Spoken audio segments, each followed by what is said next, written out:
nothing but bad luck.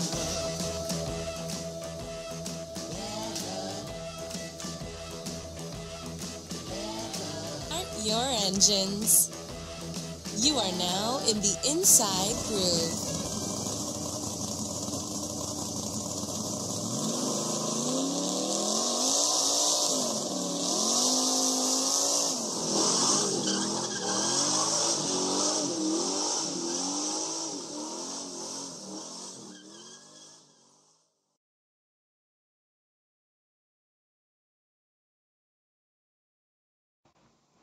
What's up, everybody? How's it going, Team Boutique Fantasy NASCAR fans? It's your boy, Matty Machine Gun, aka J Payday, aka J Slay the Slate, but your mama just calls me 50 Shades of J.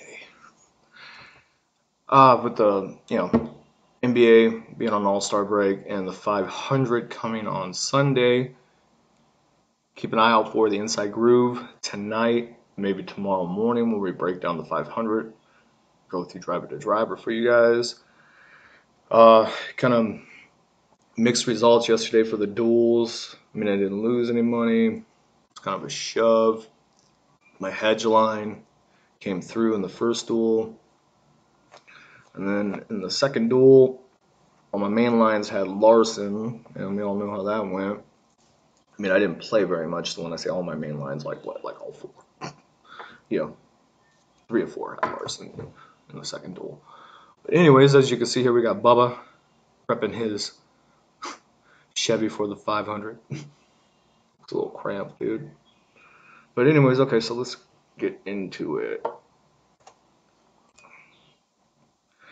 This line was in the 25K track record. In duel 1, I had 2 entries. I was just like, I'd rather save my bankroll for the 500. I don't have a whole lot to play with. I mean, I rarely lose money, but I don't have 2 G's to drop a race. I have 3 kids and a mortgage, so responsibilities. Maybe someday I'll play DFS for a living, but the consultation is where it's at.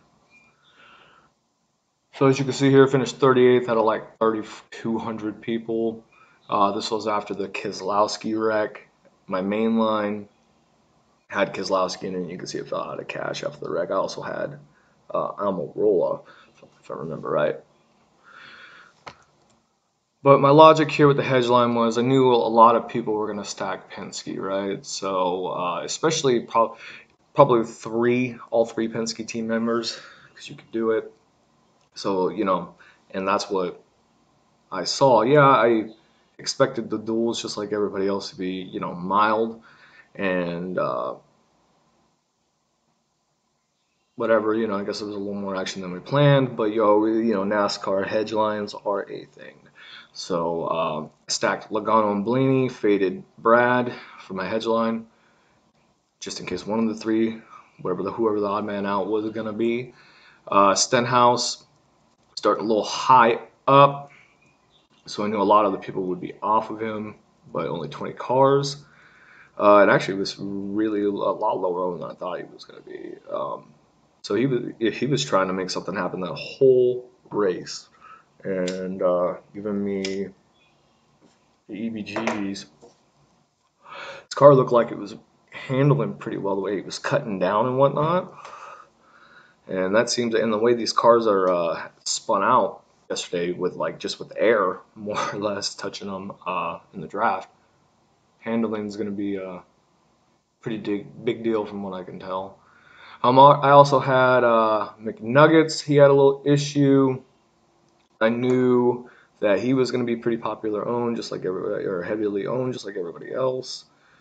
But I faded him in my main line and threw him in my hedge line just in case as leverage. So I had some type of chalk. And then I fired up Bubba Wallace. He was a little higher on than I thought he was going to be. Seems like some people had the same logic I did. And then Ty Dillon. And you see my main line for that same tournament or whatever, or maybe I had it in a different tournament, but this was the other line I had in that tournament. I had the big Keselowski, Ryan Blaney, Kurt Outlaw Busch, Eric Almirola, David Reagan, and Darrell Wallace Jr. Kind of same logic there. Had Almirola in all my single entry lines. I had two single entry lines for the dual one, and I was thinking, people will probably have a lineup pretty close to this, with maybe like someone starting in the 9th, 10th, or 11th, somewhere a little further back. So I was thinking, okay, Almirola has, before this race, finished in the top 5, and what was it, like 3 of his 4 last plate races. So I was really, finished in the top 5 in all 3 of his restricted plate races last year, and so I really liked that. And Kurt Busch is another guy I really liked, and he was a little lower owned than I thought he was going to be. But Kurt, I mean, is great at Daytona. Don't let anyone tell you otherwise. For real. I'm trying to find my notes on Kurt. He leads the entire Cup of active drivers right now. Among all active drivers in the Monster Energy Cup Series, Kurt has 17 top 10s at Daytona. So I was like, okay, and the Fords usually bring it at the restricted plate tracks. That's not uncommon knowledge, but I knew a lot of eyes would be on the Penske Fords, and so I really liked Kurt and Almirola, especially as a stack. They were starting fairly close to each other, like 7th and 9th, so I thought maybe they would run up, try to make a run on the front pretty quick. Didn't exactly happen. As you saw the race play out, Kurt kind of played in the back, couldn't really look like he was having issues holding his car in line, because he would just fall off the car he was drafting with that was in front of him until the end, and he was just saving his car, and then because at the end he was right up front, as you can see. Almirola was holding his own in the 10 car, and until Jimmy, added another clash wreck to his resume. Dude's still the GOAT. 7-time champ, just tough luck. I mean, I wonder if anybody's putting into thought into if it's, I mean, who spun? Okay, we had Johnson, Larson in the second clash duel. I wonder if it was like a Camaro thing, but I got to do more research before we even get into that, so I don't want to sound dumb. In my next line, I had for dual tool 2. This was the 500 spark plug single entry. I think it was a $12 one. As you can see, it was only a 233, but it had Larson in it, so Larson arguably would have been up front. And another 48 to 50 points, but yeah. And I had Kyle Busch, Chase Elliott, Kyle Larson, Clint Boyer, McDowell, the Dinger. So we all know KB Rowdy is one of the best pretty much everywhere. But I mean, he led 18 laps in the 500 last year. I was kind of just looking at all plate races for an idea.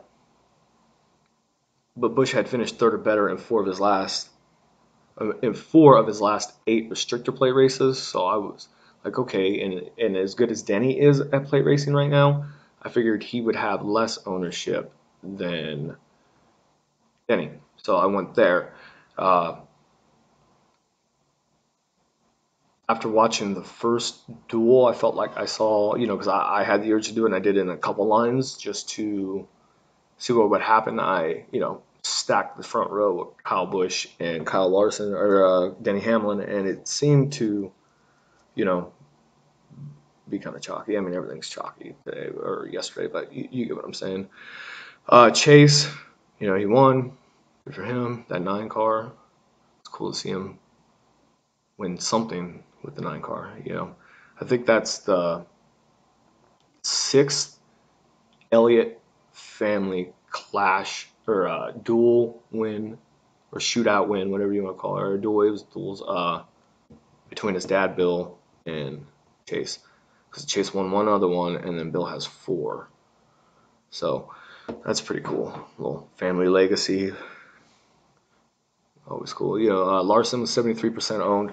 I thought a lot more people would be on Truex because of him starting a couple spots further back.